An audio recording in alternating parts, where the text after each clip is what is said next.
When the light fades, we are back in the Marchen. Parfait is still on the ground, though now she seems like she might sink into it. Lady Parfait! I'll be fine. Just call Rumpel. Quickly! Waltz starts from the room immediately. Father, please, hold on! My father's clothes are now dyed a thick crimson that stains my hands and dress. Moments later, Waltz returns with Rumpel. He rushes over to the king the moment he sees him. Rumpel tears my father's shirt open, revealing a deep wound on his chest. He quickly looks over his body, then attempts to apply pressure to the wound, but the bleeding does not stop. Oh, shoot. No, we finally fixed things. This was supposed to be the route that fixed things. He's lost too much blood. Can't you do something?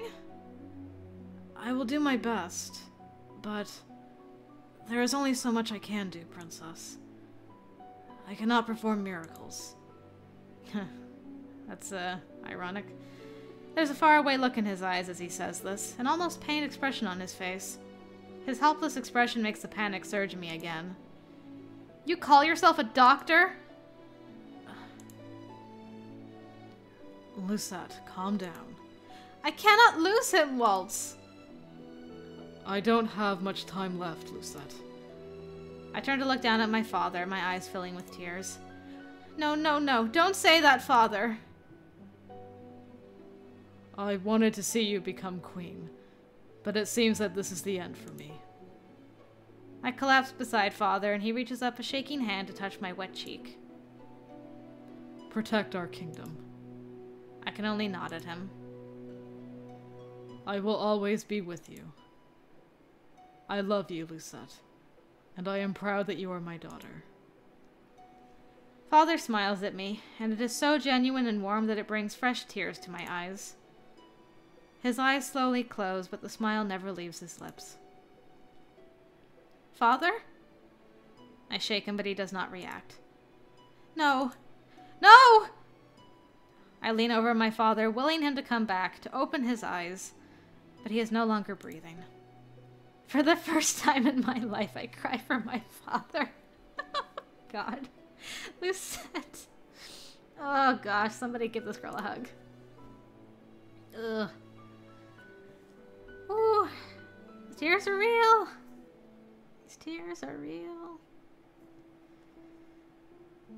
I never got to say goodbye to Ophelia.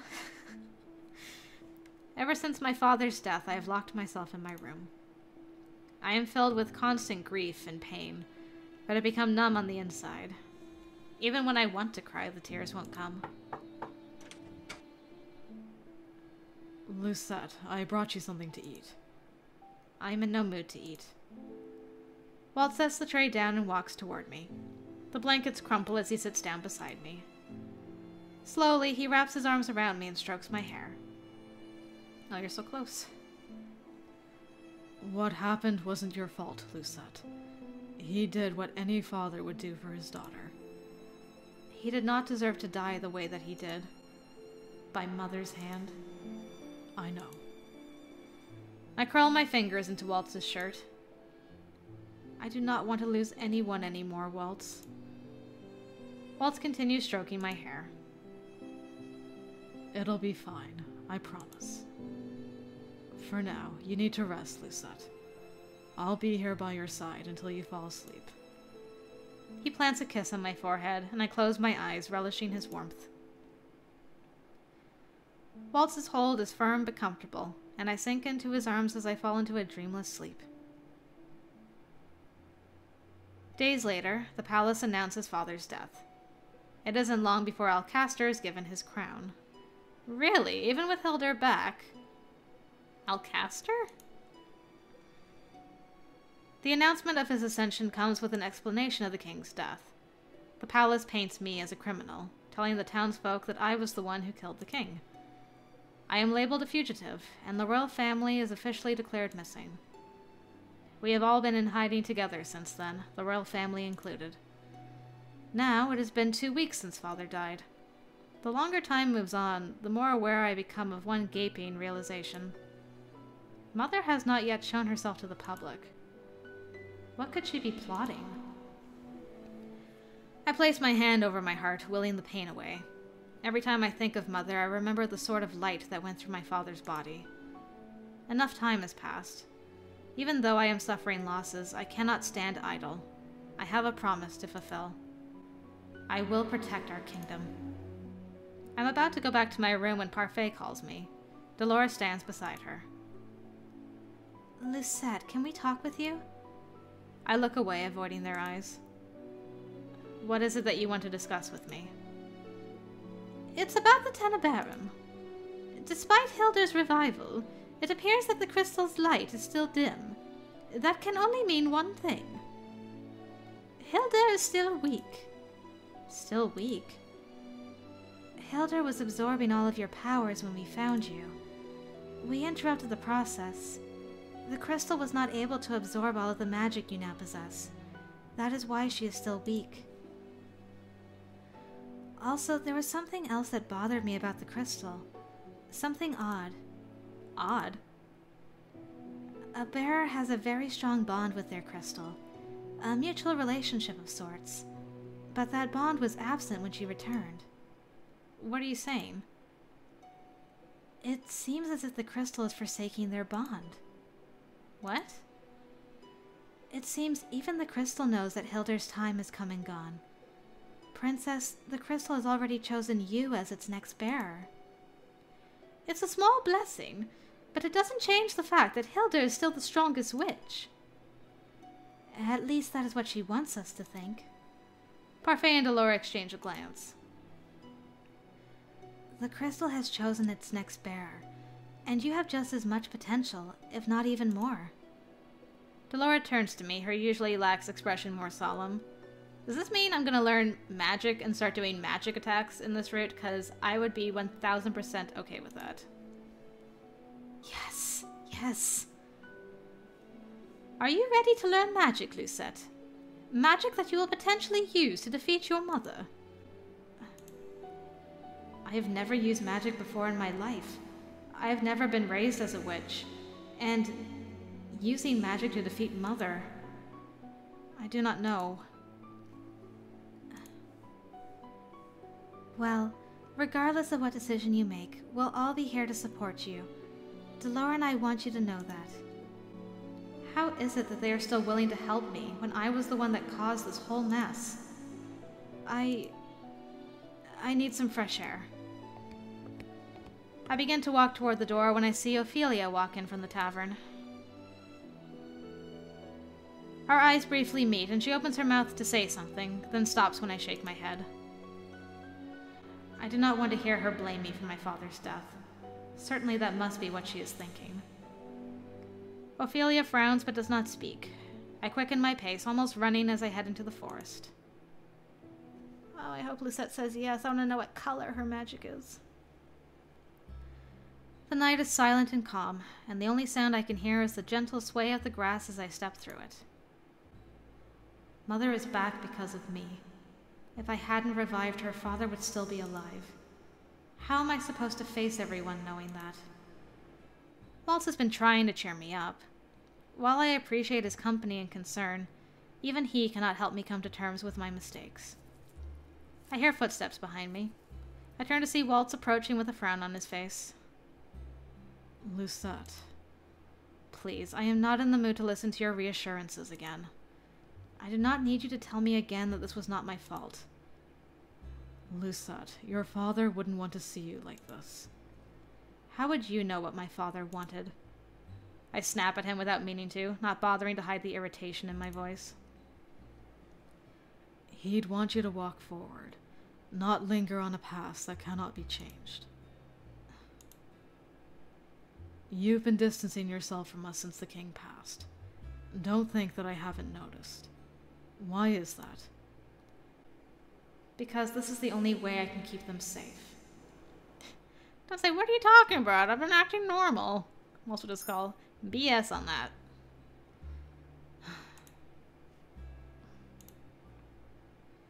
You know that I'll always be by your side, Lucette. Shouldering the burden will only worsen your pain. Worsen? I already know the pain of losing someone that I love. I have brought nothing but suffering to those around me. I cannot get close to anyone again, lest I put them in danger. I've already lost my father, and I do not want to lose anyone else. Especially not you, Waltz. Waltz's eyes widen as he stares at me. Especially me, what? I want to show you something. Keep your eyes open, Lucette. You can't miss it. I swear to all the spirits of the forest that if he shows me right now how to make that darn lily from my memories as a kid, I will blow away and become a spirit of the forest. That's what I'm gonna do. Waltz snaps his fingers and golden orbs of light suddenly spring to life around us. Whoa! Holy! Okay. I'm still gonna become a spirit of the forest. Because I died from this picture. I can only marvel at the orbs of light floating around us. They look like stars dancing through the night. It's beautiful.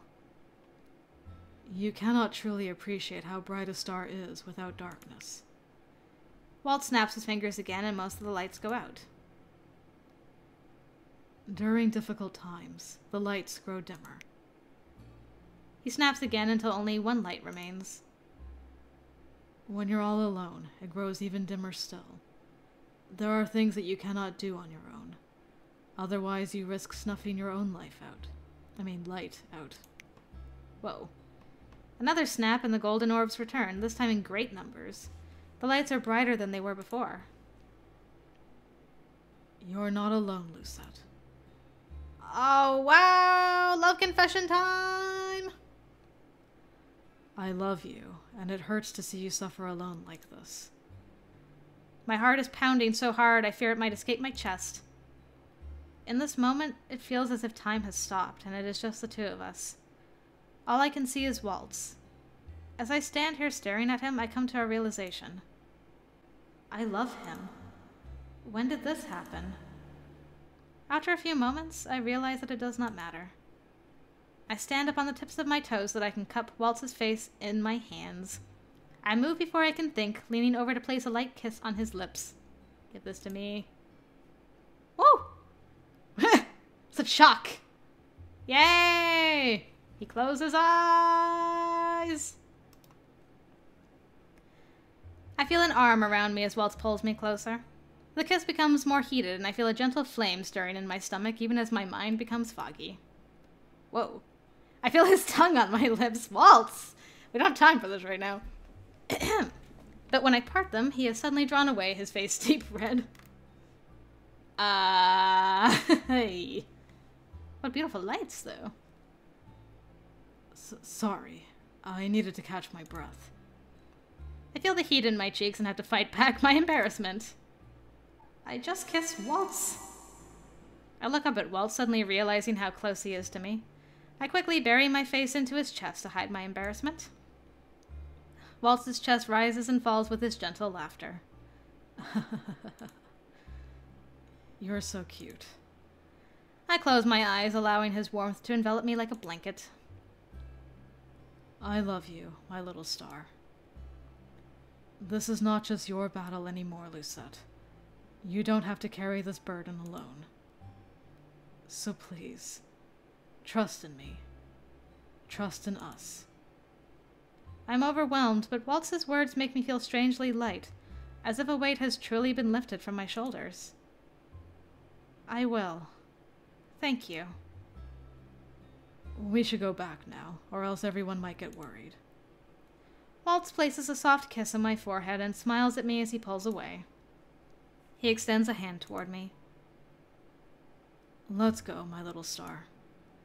I smile as I slowly take his hand. We walk back to the march in hand, momentarily forgetting about all the bad things that have transpired. Ah, a moment of peace in all this nuts. Chapter 8, Hope. All of a sudden the chapters are flying by again. It has been almost 3 weeks since Mother's revival, and yet I have not heard or seen anything of her. What are you planning to do, Mother? Parfait told me before that the Tenebrarum had already chosen me as its next bearer. Does that have anything to do with why Mother is still in hiding? It is impossible not to feel the weight of my new responsibility. I have not yet fully accepted that I am now the bearer, but I cannot run from this responsibility for long. The Tenebrarum bearer's duty is to work alongside Parfait to balance the light and darkness of the kingdom. That balance had only just begun mending before Mother's sudden revival. For nights I have been wondering if there is some other way to stop Mother without fighting her. A small part of me hopes that perhaps Mother can still change. Yeah, I wondered about that. Can it happen, though? I think about that, and then I remember how Mother so heartlessly killed Father as soon as she had been revived. She was sleeping for 4 years, but that did not change her mind. Even now I can only assume that she still means to make this kingdom suffer. It feels as if my heart is twisting itself into a knot. I gasp when a bright spark fizzles to life in my hands. Ah! I clench and unclench my hands, taking deep breaths to calm myself. Ever since I started trying to work with magic, it has been activating on its own. Whenever I feel any sort of deep emotion, some type of electricity sparks in my hands. It is all I can do to try and keep my emotions in check. The last thing I want is to accidentally burn down the margin, or hurt anyone inside of it. Delora and Waltz have both agreed to start teaching me how to use my magic. For the last few days, the forest near the Marchant has served as the training grounds. Parfait constantly cloaks the Marchant in powerful magic to keep our presence hidden from Mother and the other witches. It allows us to use our magic without worrying about being tracked. Still, Parfait's constant spell has considerably weakened her. Delora and Waltz tried to convince her not to cast it in the first place, but Parfait insisted that we remain as close to the Tenebrarum as possible, rather than move somewhere safer. She told us all that I need to be close to the Tenebrarum as its bearer. As far as we all know, the crystal is still unmoved in the palace. I know that the chance I will face Mother in a battle of magic is extremely high. Although I fear the outcome, I have no choice but to consider the possibility. Time is running out, and I do not have the luxury of waiting much longer. I must decide what I must do. They all believe that I am the only one who can stand up to Mother, even with so little practice. Last night I told Parfait that I would make my decision the next day, and that I would tell everyone what I had decided. Now is the time for that decision. When I step into the reception room, everyone is already there waiting for me. I catch Waltz's eyes first. He cocks his head ever so slightly, his lips stretching into a warm smile. I nod at him and smile back. I take a deep breath before facing everyone. This is the first time I have spoken properly with everyone since my father's death. Before I tell you of my decision, I want to apologize for everything that I have done, and for everything that has happened. Mother is back because I was a coward, and Father died because I was weak. Lucette. Ophelia is the first to respond. It wasn't your fault, dear. I stare down at the ground with my hands clenched. I try to will my anger away, but only manage a few deep, stilling breaths before I look up again. I brought Mother back because I feared that disobedience would have them kill my father. Yet in the end, he was still... The image of Father's smiling face flashes through my mind. I promised him that I would protect Angielle, and that is what I intend to do. I will do everything I can to protect our kingdom. Spoken like a true queen. The words are shocking, even more so when they come out of Dolores' mouth. Queen? Why do you seem surprised, Princess? You know you are next in line for the throne. I hadn't even thought about being the next ruler. I'm not even sure I have the right qualities. Can I really do this? Aw. I wanted to see you become queen. Protect our kingdom. I cannot let Father down. I have to do this for his sake, but the kingdom comes before the crown. I will only take the crown if I can win it back. I will have to rely on all of you. I will need your help. Aren't those basically the same thing? I guess relying is like I do nothing and you guys do all the work. Perhaps you guys can help me do what I must do. I think this is a better worded choice. I'm still weak, but that will not stop me from training every day until we face Mother. I hope I'm not asking for too much, but I hope you will all fight with me to protect our kingdom together. You didn't even need to ask us that, Lucette. It goes without saying that we'll help you in any way that we can. I second that. We'll all be here for you. I smile at everyone gathered. Hooray! So this is what it feels to be trusted and needed. It feels good. It will be hard, but we will stop Mother. Together we might stand a chance against her. Hilda is strong, but not invulnerable. Parfait looks at me, eyebrows furrowed. You know what we must do to stop Hilda, Princess. I feel a tinge of pain in my chest, but force my eyes to hold Parfait's gaze. I look into Parfait's eyes with determination. I do. Later that same day, I resume my training with Waltz while Parfait and Delora try to come up with a plan.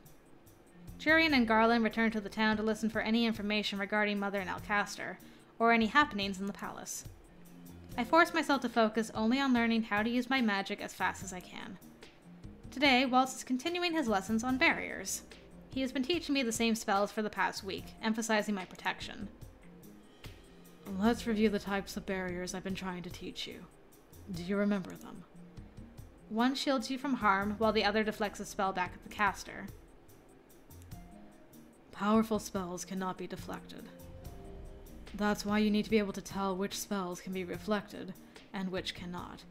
Otherwise, you'll end up using the wrong barrier. A single mistake can cost you your life. So how do I know what barrier I must use? Allow me to demonstrate. You've seen me cast my spells many times, so you should be able to tell the difference between them. But for now, let's think of it as another game. Just take a guess. Who knows? You might actually give me the right answer. I'll give you a nice little treat if you do. Better be another kiss. A treat? He always did like treating me in town. It's special this time. I wonder if this is just like those other sweets he treated me to before. But maybe he'll teach you the lily trick. Walt snaps his fingers and a glimmering but faint purple light appears around him. Hello? It is faded at first, but slowly becomes brighter as he moves his hands. Usually the effects of Waltz's magic are immediate, but this spell is taking longer to cast. Is it stronger magic? I remember Waltz telling me before that it takes a lot of energy to cast a strong barrier. Does that apply to offensive spells as well? Question time. What kind of barrier should you use? Yeah, I would think, like, if a spell's coming at you immediately, you could use a deflector. But because it took him so long, I would say a shield. I'm hoping. The slow casting time makes this seem like a powerful spell, and powerful spells cannot be deflected. Surely this is the right answer. What is this, Who Wants to Be a Millionaire? Is that your final answer? My confidence is thwarted by sudden indecision. Lucette, in the midst of a battle, you won't have the luxury of time to think about your decision. I look at him and nod. It should be the right answer. Hooray! That is correct. Now prepare your shield. I've never shielded myself from a powerful spell. What if my barrier breaks? Trust in yourself, Lucette. I do as instructed and stretch out my hands to cast a barrier to shield myself. Is blue our color? Yes! Here I go. Whoa. My hands shake as Waltz's spell collides with my barrier. I plant my feet to hold myself upright. Such a strong spell. When the light dissipates, I look up hesitantly before smiling triumphantly when I see that my barrier is still in one piece. Ah! I did it! Well done, little star. I eye the barrier again. My heart sinks when I notice new cracks in its surface. My barrier. Don't fret, Lucette. Even the strongest barrier will obtain cracks after being hit by a powerful spell. That is when you set up your next barrier. Your opponent will usually make the mistake of assuming you have the same shield up and attack you with a weaker spell to try to break it. You can be ready for them with a new barrier. I nod.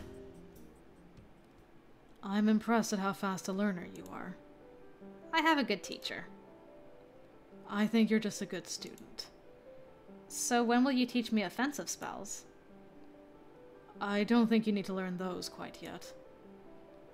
The witches we're up against will probably stick to offense, which means protecting yourself will be even more vital than trying to attack them. I told everyone that I would fight, and I meant it. If I need to hurt someone to save someone, I will do it. I look him in the eyes, my gaze unwavering. I still need to learn, even if it is just one offensive spell, Waltz. What if I need to help you? I cannot do that by just conjuring barriers. I will not lose anyone else this time, Waltz. I look up at Waltz and my heart aches at the sight of his frown. I do not want to lose you either. That is why I need to be as strong as possible. I want to be able to protect you. Waltz makes his way over to me in just a few strides and pulls me into his arms. I will do what I can to save you from a repeat of what happened last time, Lucette. But you won't lose me. Waltz pulls back and looks at me, his expression warm and gentle. Here is your treat, as promised. Huh? Ah, it was a kiss. Hey! Waltz bends down to place his lips over mine in a soft kiss. It is a short-lived kiss, but it is still enough to make me breathless. You're all red, Lucette. That was your special treat? Disappointed. I quickly press my cheek to his chest to keep him from seeing my tinted cheeks. No. Let's call it a day. You need to rest. Teach me an offensive spell first. Lucette, we've been practicing since morning, and it will be dark soon. You already know that overusing your magic will take a toll on your body, especially when you're still getting accustomed to it. I shake my head at Waltz, determined. Using my magic before did wear me out, but now I can handle more. What kind of bearer would I be if I couldn't handle this much? Please? I'm begging you, Waltz. He eventually sighs and rubs the back of his neck. Okay, but just one spell. Thank you. He steps away from me. What I will teach you is a lightning spell. It's not for the faint-hearted. It will inflict excruciating pain on your enemies, and also potentially paralyze them. Unlimited power! I will finally be a Sith. I nod as Waltz continues his explanation. Though I try my best to conjure the electricity, I've only managed sparks at the end of the day. Boo. I collapse onto my bed. I can feel the exhaustion lying over me like a blanket. I can barely move my arms after trying the lightning spell over and over again. I need to learn that spell as soon as possible. I close my eyes. Sleep comes easy that night. Oh. Lucette. That voice. Come back to me, my sweet princess. No. You have no choice in this, little one. You will come back to me, whether you like it or not. I will be waiting for you. I sit up in my bed, my heart pounding loudly in my chest and in my ears. A dream? I wipe unexpected beads of sweat from my forehead as I calm myself with steady breaths. No, I will never go back to you, Mother.